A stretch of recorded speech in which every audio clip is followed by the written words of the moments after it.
ಅಲ್ಲ, ಈ ವೀರಶೈವ ಗೊಂದಲ ಯಾವ ಕಾರಣಕ್ಕೆ ಪ್ರಾರಂಭ ಆಗಿರ್ಬೇಕಂತ ತಮ್ಗೆ ಅನಿಸ್ತದ? ಅದು ನನಗೂ ತಿಳಿಯಲ್ಲ. ಹ್ಮ್. ಒಂದೇ ಮಾತು ಹೇಳ್ಬೇಕಂದ್ರೆ ಈಗ ಲಿಂಗಾಯತ ಮೂಲ ನಮ್ದು, ವಚನಗಳು ನಮ್ಮ ಆಧಾರ. ಆಯ್ತು. ಬಟ್ ಈಗ ಮುಂದೆ ನಾವು ಇದು ಲಿಂಗಾಯತವನ್ನ ಉಳಿಸ್ಬೇಕಾಗಿತ್ತು ಅಂದ್ರ ಯಾವ ರೀತಿ ಪ್ರಯತ್ನವನ್ನ ಸಮಾಜದಲ್ಲಿ ಮಠಾಧೀಶರು ಮಾಡಬೇಕು? ಮೊದಲು ಯಾರ್ಯಾರು ನಂಬ್ಕೊಂಡು ಕುಂತಾರ, ವಚನ ಸಾಹಿತ್ಯ ಬಿಟ್ಟು ವೇದ, ಉಪನಿಷದು, ಆಗಮ, ಭಗವದ್ಗೀತೆ ಅದು ಬಿಟ್ಟು ಬಿಡಬೇಕು. ಬಿಟ್ಟು ವಚನ ಸಾಹಿತ್ಯಕ್ಕೆ ಮೊರೆ ಹೋಗಬೇಕು. ಆಮೇಲೆ ಇದನ್ನು ನಮ್ಮ ಮಠ ಮಂದಿರಗಳಲ್ಲಿ, ಈಗ ಅವ್ರ ಮಠದಾಗ ಅಭಿಷೇಕ ಮಾಡಿಸ್ತಾರ. ಏನ್ ಮಾಡ್ತಾರ? ರುದ್ರಾಭಿಷೇಕ ಮಾಡಿಸ್ತಾರ. ಅದೇ ಸಂಸ್ಕೃತದ್ದು.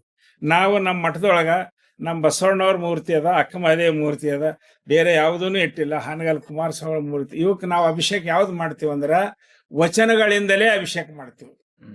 ಇದು ಮೊದಲನೇ ಕ್ರಾಂತಿ ನಮ್ದು. ವಚನಗಳಿಂದೇ ಅಭಿಷೇಕ ಮಾಡೋದು. ಲಿಂಗ ಪೂಜೆ ಮಾಡಿದ್ರು ವಚನಗಳೇನೆ ಅನ್ನೋದು. ಅದು ಬಿಟ್ರೆ ಏನಿಲ್ಲ.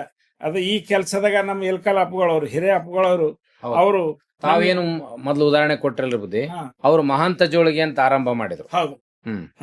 ಅದು ಇದೇ ತೆರನಾದಂಥದ್ದು. ಅವ್ರು ಮಹಾಂತ ಜೋಳಿಗೆ ಮಾಡಿದ್ರು, ನಾನು ಬಸವ ಮಹಾಜೋಳಿಗೆ ಅಂತ ಶುರು ಮಾಡಿದೆ. ಇಬ್ಬರು ಒಂದೇ ಉದ್ದೇಶ, ಸಮಾಜ ಒಳ್ಳೇದಾಗ್ಬೇಕು,